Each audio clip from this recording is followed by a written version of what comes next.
আমার ছেলে ক্লাস 11-এ পড়ে, উচ্চ মাধ্যমিক পরীক্ষাও দিতে চাইছে না, ও ইয়ার ড্রপ করতে চাইছে।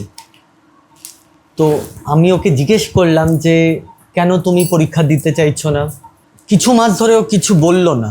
তারপর একদিন আমাদেরকে বলছে যে বাবা, আমার গাইনেকোম্যাস্টিয়া হয়েছে, মনে হচ্ছে আমার অন্য ছেলেদের থেকে আমার চেস্টটা হেভি থাকে, আর আমি এইটা ট্রিটমেন্টটা যতদিন না হবে আমি পরীক্ষা দিতে পারবো না, আমার মনোযোগ হচ্ছে না।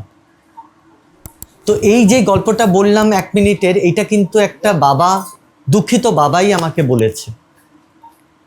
তাহলে এই জিনিস থেকে কি করে বেরোতে পারে ওই ছেলেটা?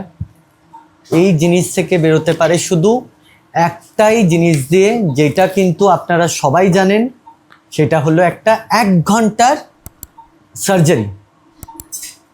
মনে রাখবেন, এই 1টি ঘন্টা আপনার জীবনকে কিন্তু পুরোপুরি পরিবর্তন করে দিতে পারে। টাটা।